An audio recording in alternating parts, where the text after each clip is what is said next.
Madame, Monsieur, bonjour et bienvenue sur notre page une fois de plus. Je suis le docteur Faustin Roger Tapa de Health Horizon International. Nous allons parler aujourd'hui de la troisième maladie métabolique de notre série, c'est-à-dire l'obésité. L'obésité, on en parle tant et qui devient un phénomène grandissant. Une petite histoire, quand nous on était à l'école au CUS à l'époque en 86, on disait que l'obésité c'était la maladie des Occidentaux, c'est-à-dire qu'en fait, on n'avait pas à s'inquiéter de l'obésité, c'est-à-dire qui est l'excès de graisse par rapport à la masse maigre, par rapport à tout le reste du corps, l'excès de graisse constitue ce qu'on appelle l'obésité.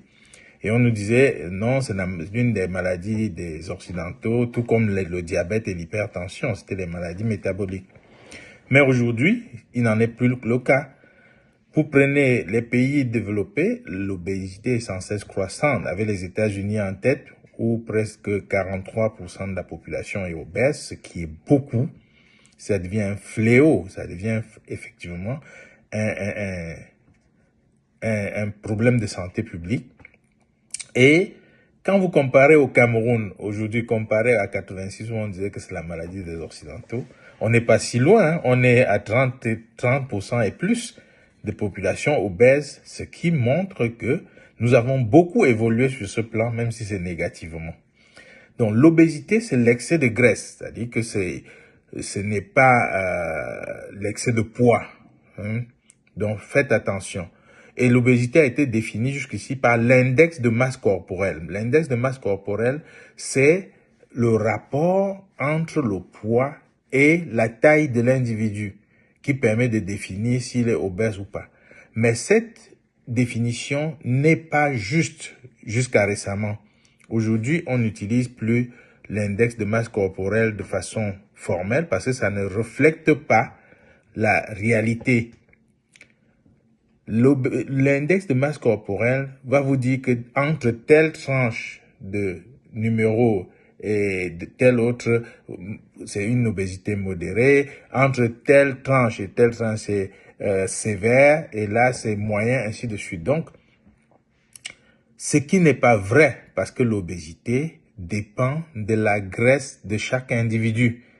C'est-à-dire la proportion de graisse de chaque individu par rapport au reste de son corps. Et donc, aujourd'hui, qu'est-ce qu'on utilise? On utilise les rayons infrarouges pour définir la quantité de graisse qu'il y a dans le corps comparée à la masse maigre. Et ce n'est que de cette manière que vous pouvez définir si quelqu'un a un excès de graisse ou pas. Et ceci dit, ça varie d'un individu à l'autre. Et parfois même, un sujet que vous croyez très maigre au départ peut être obèse. Donc, la définition de l'obésité n'est plus basée sur l'index de masse corporelle. On dirait que pour telle taille, tel poids, on va avoir un rapport de temps qui correspond à l'index de masse corporelle. Non. Aujourd'hui, l'obésité se définit comme un excès de graisse. Et c'est l'excès de graisse par rapport à quoi? Par rapport à la masse maigre, c'est-à-dire la quantité. Et il n'y a que l'infrarouge qui permet aujourd'hui de diviser, de faire cette masse maigre et cette masse graisseuse. La localisation des graisses, que ce soit dans les viscères, c'est-à-dire dans les organes à l'intérieur de l'organisme, que ce soit sous la peau, sous-cutanée, que ce soit dans le reste des muscles et autres, cet appareil va vous spécifier exactement où se trouvent les graisses et quelle quantité de graisse vous avez par rapport à votre masse maigre. Ça fait que il faut éviter les anciennes habitudes où on disait que non, l'index de masse corporelle est supérieur à 30, tu es très obèse. C'est pas vrai. La définition de l'obésité, c'est par rapport à l'individu. Et c'est basé sur le rapport entre sa masse maigre et la graisse. C'est-à-dire sa masse de graisse par rapport à la masse maigre. Ceci dit, ça devient très spécifique, très individuel. Et vous avez des appareils aujourd'hui très sophistiqués qui vous décortiquent la graisse, leur localisation, leur impact sur votre santé et qui vous donnent des recommandations par rapport à comment remédier. Et ça, c'est très important parce que c'est l'approche qui manquait pour le suivi de l'obésité. Et toutes les mesures qui ont été prises jusqu'à l'heure actuelle, vous pouvez constater que ça ne marche pas pour une raison.